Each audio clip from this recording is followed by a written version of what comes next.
இங்கே இந்த பொண்ணு காலையிலேயே அவங்க அம்மா கிட்ட சண்டை போட்டுட்டு இருக்கா. நாளைக்கு காலேஜ் ஃபர்ஸ்ட் டேமா, இப்போவே சப்பாத்தியில் எவ்வளோ எண்ணெயோட கொடுத்தீங்கன்னா எனக்கு மூஞ்சி ஃபுல்லாக பிம்பிள் ஆயிரும்னு அவங்க அம்மா வேற மாற்றி தரேன்னு எடுத்துகிட்டு போகிறாங்க. அந்த டைம் அவங்க வீட்டுக்கு ஒரு டெலிவரி வருது.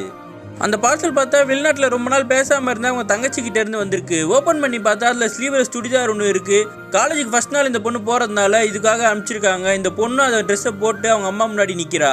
ஆனால் அவங்க அம்மாவுக்கு வந்து ஸ்லீவ்லெஸ் ட்ரெஸ்ஸை பார்த்து ஒரு பக்கம் பயம். ஊரில் இருக்கவங்களாம் என்ன சொல்லுவாங்க, நம்ம பொண்ணை தப்பாக வளர்த்துறேன்னு சொல்லுவாங்க. ஆம்பளைங்களாம் இந்த பொண்ணு ஒரு மாதிரி பார்ப்பாங்கன்னு. நைட் ஆனால் இந்த பொண்ணு கனவு கண்டுக்கிட்டு இருக்கா, நம்ம இந்த ட்ரெஸ்ஸை போட்டு போனால் எல்லாருமே நம்மளை அப்ரிஷியேட் பண்ணுவாங்க, பசங்களாம் தானாக வந்து ப்ரப்போஸ் பண்ணுவாங்கன்னு. ஆனால் அவங்க அம்மாவுக்கும் இந்த பொண்ணு அந்த ஸ்லீவ்லெஸ் ட்ரெஸ்ஸில் 2 பசங்க துரத்துற மாதிரி கனவு வருது. பயந்து எந்திரிச்சு அவங்க நைட்டோட நைட்டாக அந்த ஸ்லீவ்லெஸ் ட்ரெஸ்ஸில் 2 கையை வச்சு தச்சு அந்த பொண்ணை எழுப்பி காட்டுறாங்க. அந்த பொண்ணு திட்டி சண்டை போட ஆரம்பிக்கிறா.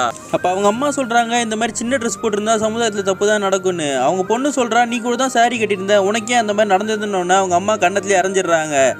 அந்த பொண்ணு சொல்கிறா, உனக்கு இப்படி நடந்ததுன்றதுனால எனக்கும் அப்படி நடக்காதுமான்னு சொல்லி அழுதுகிட்டே வெளில போயிடுறா. ஆக்சுவலி என்ன நடந்திருக்குன்னா, அவங்க சின்ன வயசில் இருக்கும்போது ஃபுல் சாரி கட்டியிருப்பாங்க. அப்போ அவங்க சொந்த மாமாவே வந்து இவங்ககிட்ட தப்பாக நடந்துப்பாங்க. ஊரில் இருக்க எல்லாருமே சாரியை மாடர்னாக கட்டினதால தான் அப்படி நடந்துருச்சுன்னு சொல்லியிருப்பாங்க.